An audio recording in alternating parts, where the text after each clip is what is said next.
Hello साथीहरू, welcome छ हजुरलाई मेरो मिनी ब्लगमा। आज चाहिँ हाम्रो घरमा रोपाइ छ।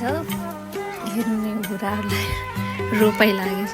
यता मेरो अचार पाक्दैछ करेला र भेन्डीको। त्यस पछाडि दाल झान्नको लागि मैले यहाँ लसुन प्याज जिरा फुराल्छु पहिला, अनि त्यस पछाडि थोरै अदुवा लसुनको पेस्ट टमाटर सबै हालेँ, मसला पनि हालेँ। त्यसलाई मजाले चलाएँ। यतापट्टि दाल पनि पाकिसकेको छ। अब म अघि बनाएको पेस्ट यही दालमा हालेर मजाले चलाउँछु। यता कुखुरा पनि काट्नुभयो।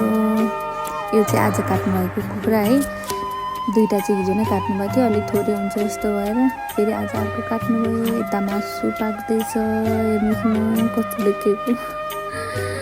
अब म त्यसमा पिसेको अदुवा हाल्छु, अदुवा लसुनको पेस्ट, अनि यो टमाटर हालेर मजाले चलाउँछु। फाइनल्ली मासु चाहिँ यस्तो भइसकेको छ। खाना चाहिँ मैले राइस कुकरमा पकाएको छु। अब खेततिर जानु साथीहरू। यता छोरी हिलो खेल्न नमानेर, अनि अब गइसकेपछि एक दुई टिकटक त बनाउनै पर्यो। हामी टिकटक बनाउँदैछौँ यता चाहिँ, अनि सबैजना गरेर रोड्दै हुनुहुन्छ क्या आज। कति रमाइलो भएको कि हेर्नु।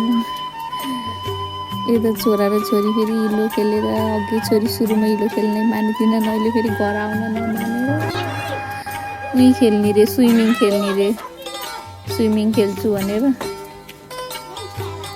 पछि यिनीहरू मजाले खेल दाजुबहिनी। म चाहिँ खाजा बनाउन नै व्यस्त थिएँ, अनि त्यस पछाडि एकैछिनको लागि गर्थेँ। धेरै भिडियो चाहिँ खिच्न पाइनँ साथीहरू। कस्तो लाग्यो आज काम रोपाएँ आजलाई यति नै। By by.